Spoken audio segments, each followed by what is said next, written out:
Bonne nouvelle pour le PSG. Kvaratskhelia seulement 8 à 10 jours out. Supporters parisiens, on respire enfin. Mercredi soir face à Newcastle, quand Kvisha Kvaratskhelia s'est effondré après un tacle d'Elanga à la 23e minute, le parc a retenu son souffle. Tout le monde a craint le pire. Fracture, absence longue et un début de saison 2026 déjà compliqué qui s'envenime. Mais ce jeudi 30 janvier 2026, le communiqué médical officiel du club est venu mettre un terme à l'angoisse. L'ailier géorgien souffre d'une entorse de la cheville et sera indisponible entre 8 et 10 jours seulement.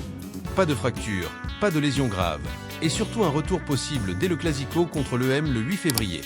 Sur PSG Time, on décortique cette excellente nouvelle, on revient sur la frayeur de mercredi, on analyse ce que ça change pour les barrages de Ligue des Champions, pour le déplacement à Strasbourg ce week-end et pour la fin de saison parisienne. Plus de 2000 mots d'analyse précise, factuelle et ultra positive pour célébrer ce soulagement collectif. Allez Paris! Mercredi 22 janvier 2026, 21h10, Parc des Princes.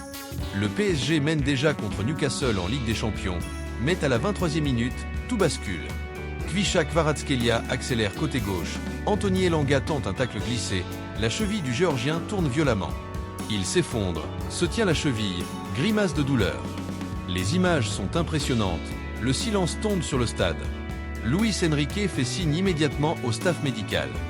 Kvara quitte la pelouse sur civière, visage fermé, et le public parisien retient son souffle.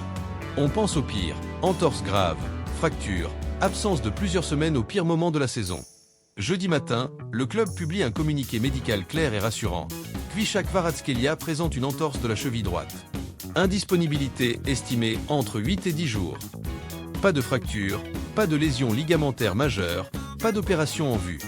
Les examens d'imagerie réalisés dans la foulée ont confirmé une lésion modérée. C'est exactement ce que rapportaient déjà les médias géorgiens dans la nuit. Les premiers échos étaient optimistes et parlaient d'une absence courte. Cette durée d'indisponibilité est une excellente nouvelle pour plusieurs raisons. D'abord, Kvara rate le déplacement à Strasbourg ce week-end en Ligue 1, mais il devrait être de retour pour le Clasico contre l'Olympique de Marseille le 8 février au Parc des Princes. Ensuite, et surtout, il sera parfaitement apte pour les barrages de Ligue des Champions, dont le calendrier est dévoilé ce vendredi 30 janvier.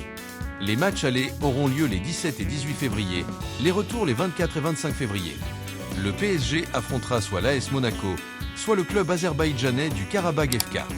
Dans les deux cas, avoir Kvaratskhelia à 100% change énormément de choses. Pourquoi cette blessure inquiétait autant? Depuis son arrivée au PSG en juillet 2025, Kvisha Kvaratskhelia est devenu l'un des joueurs les plus décisifs de l'effectif. Vitesse, dribble, finition, vision, pressing, il cumule tout ce qu'on attend d'un ailier moderne. En 2025, il a inscrit 11 buts et délivré 9 passes décisives toutes compétitions confondues, dont des réalisations clés en Ligue des Champions et en Coupe intercontinentale. Sa connexion avec Bradley Barcola et Ousmane Dembélé sur le côté gauche est devenue l'une des armes principales de Luis Enrique. Perdre un joueur de ce calibre pendant 4 à 6 semaines aurait été catastrophique, surtout avec Hakimi déjà absent à la Coupe d'Afrique des Nations et plusieurs autres joueurs en phase de reprise. La frayeur de mercredi a donc réveillé une peur légitime. Et si le PSG perdait son principal créateur de différence sur l'aile gauche au pire moment? Les barrages de Ligue des Champions sont une étape à haut risque, et une absence prolongée aurait forcé Enrique à revoir complètement son animation offensive. Les mots de Luis Enrique et du staff médical. Le coach espagnol n'a pas caché son soulagement hier en conférence de presse. Il a confirmé que les examens étaient rassurants et que l'indisponibilité serait courte. Il a aussi rappelé que Kvara était en train de monter en puissance depuis plusieurs semaines et que cette petite entorse n'allait pas casser sa dynamique. Le staff médical du club, très prudent ces derniers mois après plusieurs blessures longues, a été clair. 8 à 10 jours signifie retour à l'entraînement collectif vers le 3 ou 4 février et reprise à 100% pour le Clasico du 8. Ce que ça change pour les prochains matchs. Week-end du 25 janvier, déplacement à Strasbourg en Ligue 1. Sans Kvara, Enrique devrait aligner Barcola à gauche, Dembélé à droite, et peut-être Doué ou un autre milieu offensif en soutien de Ramos. La bonne nouvelle, c'est que la confiance collective reste intacte après la victoire arrachée à Auxerre le 23 janvier. Ce succès 1-0, même souffrant, a permis de reprendre la tête du championnat avant le déplacement de Lens au Vélodrome. Mercredi 28 janvier, réception de Newcastle en Ligue des Champions. Kvara ne sera pas là, mais le retour est proche. Ce match est décisif pour sécuriser une place dans le top 8 et éviter les barrages les plus compliqués. Dimanche 8 février, Clasico contre l'EM au Parc. C'est la date cible pour le retour de Kvara. Revenir dans un match comme celui-là, devant un parc en fusion, serait idéal pour relancer complètement sa saison. Barrage de Ligue des Champions, 17 à 18 et 24 à 25 février, Kvara sera là, à 100%.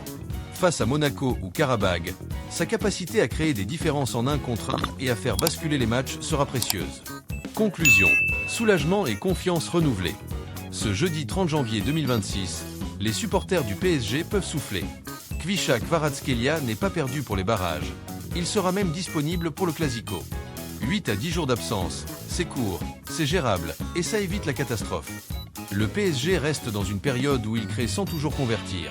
Mais avec le retour progressif de tous les cadres, la machine va se remettre en route. Sur PSG Time, on est confiant, Kvara va revenir plus fort, et cette petite frayeur ne sera bientôt qu'un mauvais souvenir. Allez Paris!